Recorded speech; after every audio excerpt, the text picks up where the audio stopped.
ଆପଣମାନଙ୍କୁ ସମସ୍ତଙ୍କୁ ମୁଁ କହିବାକୁ ଚାହୁଁଛି ଯେ ମୁଁ ଫେସବୁକ୍ରୁ ସବୁଦିନ ପାଇଁ ବିଦାୟ ନେଇଯାଉଛି। ଏହା ପଛର କାରଣ ଆପଣ ଏ ଭିଡ଼ିଓଟି ଦେଖିଲେ ନିଶ୍ଚିନ୍ତ ଜାଣିପାରିବେ।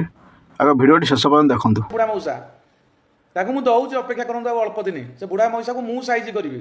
ସେ କହୁ ଏଥର କାଲିଠୁ ତା ନାଁରେ ଭିଡ଼ିଓ ଷ୍ଟାର୍ଟ କରିବି। ବୁଝିପାରିଲେ? अरे कहना क्या चाहते हो? କ'ଣ ବୁଝିଲେ ଆପଣମାନେ? କ'ଣ ମୋ ନାଁରେ ଭିଡ଼ିଓ ଛାଡ଼ୁଛନ୍ତି ବୋଲି ମୁଁ ଡରିକି ପଳାଉଛି? ନାଇଁ ଆଜ୍ଞା, ମଉସା ହେଲି ତ, ତେଣୁ ରିଟାୟାର୍ଡ଼ ସମୟ ହେଇଗଲା।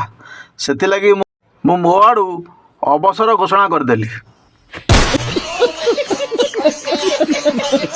ମୁଁ ଏଥର ଗୋଟେ ନୂଆ ଆଇଡି ରୋଷ୍ଟିଂ ଚ୍ୟାନେଲ ନୂଆ ଆଇଡିଟେ କାଲି କରୁଛି।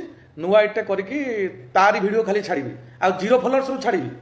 ଦେଖିବା କେତେ ଲୋକ ମୋତେ ପସନ୍ଦ କରୁଛି। ତାରି ନାଁରେ ଖାଲି ଭିଡ଼ିଓ କରି ଛାଡ଼ିକି ମୁଁ ଫେମସ୍ ହେବି। ଗୋଟେ 0 ଆଇଡି ବାଲା ଫଲୋଅର କରିବି।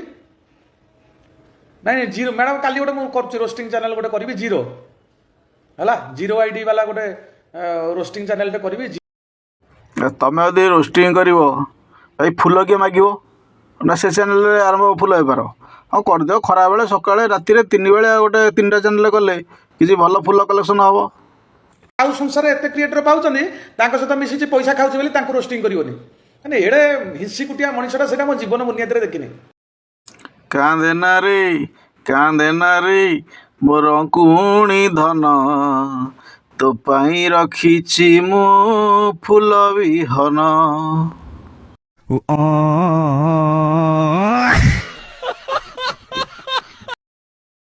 ସୁବାସିନୀ ଦତ୍ତ ଝିଅ, ଆଉ କେଇଦିନ ପରେ ତମେ ବି ମୋ ପାଖକୁ ଆସିବ। ଏ ଲିଷ୍ଟରେ ସବୁ ନାଁ ଗୁଡ଼ା ଜାଣିଛ? କେବଳ ରମାକାନ୍ତ ଭାଇ ଛାଡ଼ିଦେଲେ ଆଉ ସମସ୍ତେ ମୋ ସାଙ୍ଗରେ ଅଛନ୍ତି। ତମେ ବି ଆସିବ। Welcome Subhasini Datta, advance 100% guarantee.